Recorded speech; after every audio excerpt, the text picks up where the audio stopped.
Hello student, Radhe Radhe. मैं आशा चौधरी और class 10th का 6 चैप्टर पढ़ाने वाली हूँ, जिसका नाम है जय विक्रम। ठीक है, इसका जी सेकंड पार्ट है। फर्स्ट पार्ट में अपन पढ़ चुके हैं उसके पाचन के बारे में और जय विक्रम की परिभाषा। आइए अपन यहाँ पे देखते हैं सेकंड चैप्टर, जिसमें अपन पढ़ने वाले हैं श्वसन। मानव में श्वसन की प्रक्रिया कैसे होती है, उत्सर्जन की प्रक्रिया कैसे होती है, और रक्त कितने प्रकार के होते हैं, रक्त की परिभाषा और इसके बारे में। ठीक है, अपन पहले देखो यहाँ पे क्या दिख रहा है अपन के लिए, एक डायग्राम दिख रहा है आपको। वो किसका है? मानव में श्वसन तंत्र कैसे होता है। तो मानव में श्वसन तंत्र देखो यहाँ पे कैसे होता है। पहले क्या है इसमें, यहाँ पे क्या लिखा है? नासिका लिखा है। यहाँ से देखो जी, नाक मतलब नासिका, नाक को क्या बोलते? नासिका। और फिर क्या उसके बाद है? मुँह गुहा, देखो दिख रहा है। और जो पाइप होती है, यहाँ से भोजन अपन निगलते हैं, उसको क्या बोलते? ग्रसनी बोलते हैं। और फिर जो उठा हुआ भाग दिखता है उसको कंठ बोला जाता है, जो उठा हुआ भाग कंठ। और यहाँ से श्वसन नली होती है। और यहाँ पे क्या है? यहाँ पे उपस्थिति वलय, और ये क्या होते हैं? फुसफुस बोलते हैं इसके लिए। और ये पसलियाँ हैं, जो ऊपर उभरी हुई पीली कलर की दिख रही हैं, वो पसलियाँ हैं। और फुसफुस जो अंदर है, रेड कलर का दिख रहा है, पिंक कलर का दिख रहा है, वो फुसफुस है। और यहाँ पे ये श्वास नली है और श्वसनिका है। ये देखो यहाँ पे श्वसनिका दिख रही हैं। और फिर यहाँ पे क्या है? डायाग्राफ है, डायाग्राफ दिख रहा है। और इतने इसके पार्ट हैं। और यहाँ पे देखो बाजू में देखिए, ये डायग्राम बना है, इसमें क्या लिखा? कूपिका लिखा है। जी क्या है जी? येलो कलर के दिख रहे हैं, कूपिका गोल गोल से दिख रहे हैं। इसमें क्या है? श्वसन, यहाँ पे क्या लिखा? श्वसन श्वसनिकाएँ, श्वसनिकाएँ। इससे क्या सांस ली जाती है, और जब जी सांस लेते हैं अपन, तो जी कूपिकाएँ क्या होती हैं? जी कूपिकाएँ फूलने लगती हैं। ठीक है, आइए अपन अब यहाँ पे कैसे पढ़ेंगे इसको, थ्योरी के रूप में पढ़ेंगे। ठीक है, तो यहाँ पे क्या है? श्वसन। श्वसन दो प्रकार के होते हैं। एक क्या होता है? वायवीय श्वसन, और दूसरा क्या होता है? अवायवीय श्वसन। ठीक है, तो यहाँ पे श्वसन दो प्रकार के होते हैं। श्वसन दो प्रकार कौन कौन सा होता है? ये लिखा है वायवीय और जी अवायवीय। वायवीय और अवायवीय श्वसन। पहले पढ़ते हैं अवायवीय के बारे में। तो यहाँ पे ऑक्सीजन की उपस्थिति में होता है। वायवीय ऑक्सीजन की उपस्थिति में होता है, और अवायवीय ऑक्सीजन की अनुपस्थिति में होता है। यहाँ पे वायवीय होता है जो ग्लूकोज का पूर्ण उपचयन होता है, और कार्बन डाइऑक्साइड और CO2 और H2O और क्या देते? ऊर्जा मुक्त करता है। क्या मुक्त करता है जी? ग्लूकोज का पूर्ण पाचन करता है वायवीय, और क्या करेगा? कार्बन डाइऑक्साइड और जल और ऊर्जा को देता है। और अवायवीय क्या देता है? ग्लूकोज का अपूर्ण अपचय होता है। अपचय मतलब अपूर्ण पचाता है, जिससे क्या होते? जिससे क्या होगा? एथेनॉल और लैक्टिक अम्ल और कार्बन डाइऑक्साइड और ऊर्जा मुक्त होती है। क्या मुक्त होती है अवायवीय से?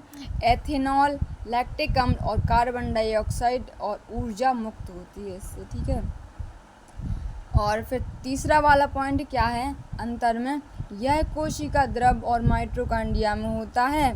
और यह क्या होता है? यह केवल कोशिका द्रव में होता है। ये माइटोकॉन्ड्रिया में होता है, और ये क्या होता है? कोशिका द्रव में होता है। ठीक है, अधिक ऊर्जा उत्पन्न होती है। 36, कितनी अधिक ऊर्जा होगी? यहाँ पर 36 ATP है। यहाँ पे 36 ATP ऊर्जा होती है, और यहाँ पे क्या हो? सबसे कम होती है, और कितनी? 2 ATP।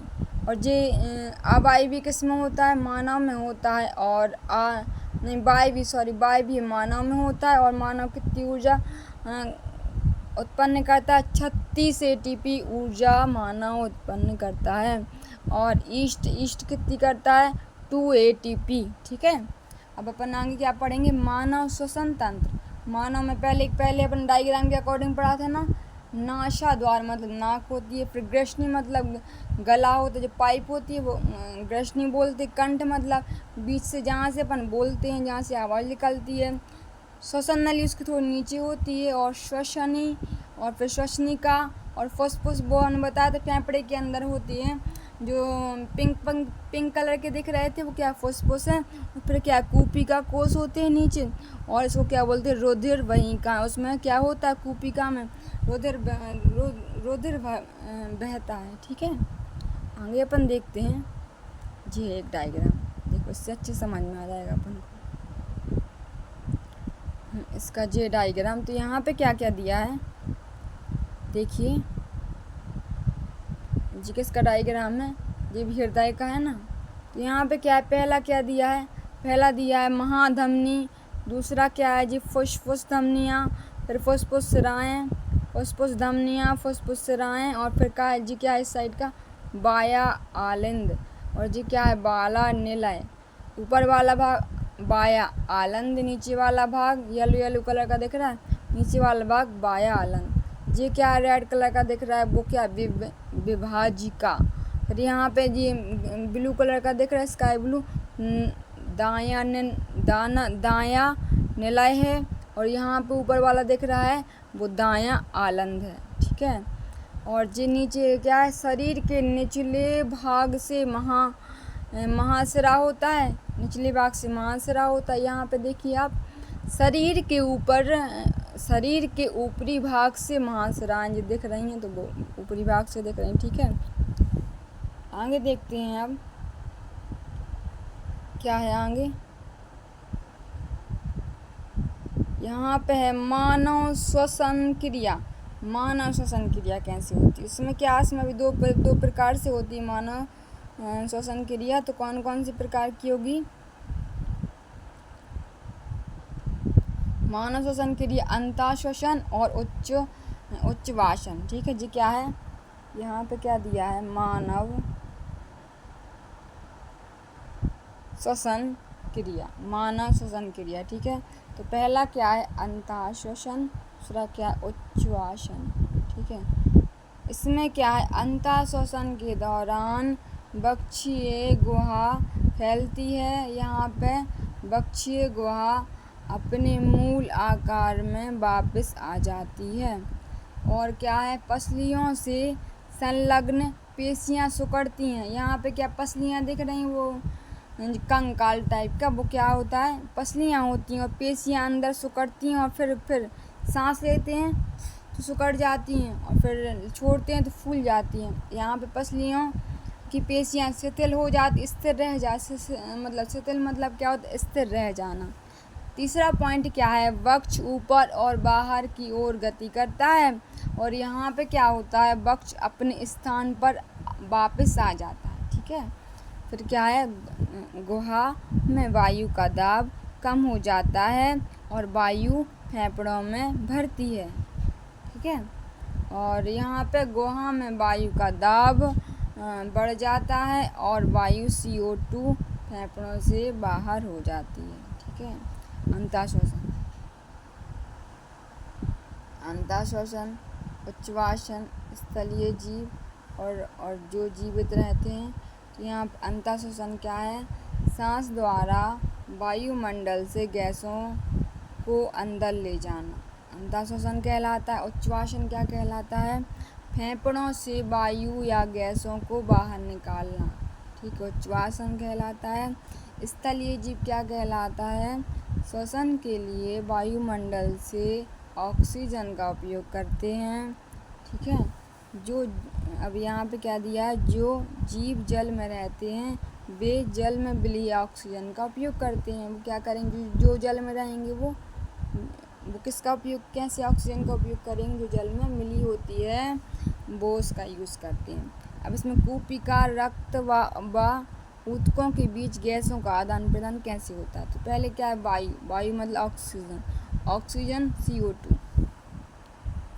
ऑक्सीजन से समृद्ध कूपिका किससे भरी होती है, हवा से भरी होती है, वायु से।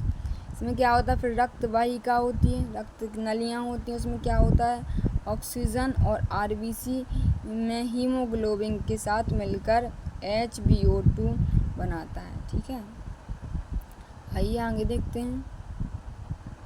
यहाँ पे एक डायग्राम देखें अपन, जी हृदय का अनुप्रस्थ काट का है, मतलब बीच से काट दिया है।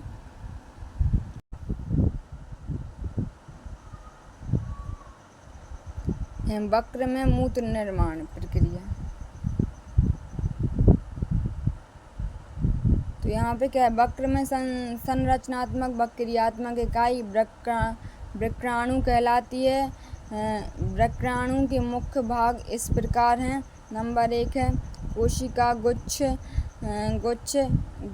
ग्लोमेरुलस, यह पतली भित्ति वाला रुधिर कोशिकाओं का गुच्छा होता है। लोमनी संपुट नलिकाकार भाग संग्रहक बहिनी। इसको अपन डायग्राम के अकॉर्डिंग समझते हैं। जी देखो कैसा होता है जी। देखो यहाँ पे पहले क्या है, यहाँ पे वक्र धमनी की शाखा, वक्र शिरा की शाखा, वक्र धमनी और कोशिका गुच्छ और बोमन संपुट, ग्लामेरुलस और वक्राणु का नलिकाकार और जो एक भाग होता है जो संग्राहक क्या होती है, बहिनी होती है, और ये यहाँ धमनियाँ हैं। ठीक है, अब यहाँ पे अपन इसकी थ्योरी के बारे में पूरा पढ़ते हैं डिटेल से। तो वक्र में उत्सर्जन की क्रियाविधि। ठीक है, वक्र में उत्सर्जन क्रियाविधि। पहले क्या है, कोशिका गुच्छ, इसमें क्या होता है, जब वक्र धमनी की शाखा वक्राणु में प्रवेश करती हैं, जब जल, लवण और ग्लूकोज, अमीनो अम्ल व अन्य नाइट्रोजनी अपशिष्ट पदार्थ कोशिका गुच्छ में से छनकर बोमित संपुट में आ जाते हैं। वर्णात्मक पुनः अवशोषण, वक्राणु के नलिकाकार भाग में शरीर के लिए उपयोगी पदार्थ जैसे ग्लूकोज, अमीनो अम्ल और लवण और जल का पुनः अवशोषण करना। नलिका स्रावण क्या कहलाता है, यहाँ पे यूरिया अतिरिक्त जल व लवण जैसे उत्सर्जन पदार्थ वक्राणु के नलिकाकार भाग के अंतिम सिरे में रह जाती है व मूत्र का निर्माण करते हैं। वहाँ से मूत्र संग्राहक बहिनी व मूत्र बहिनी से होती हुई मूत्राशय में अस्थायी रूप से संग्रहित रहता है तथा मूत्राशय के दाब द्वारा मूत्र मार्ग से बाहर निकलता है। कृत्रिम वक्र अपोहन, यह एक ऐसी युक्ति है जिसके द्वारा रोगियों के रुधिर में से कृत्रिम वक्र की मदद से नाइट्रोजन युक्त अपशिष्ट पदार्थ निष्कासित होते हैं। नाइट्रोजन युक्त अपशिष्ट पदार्थ बाहर निकल जाते हैं।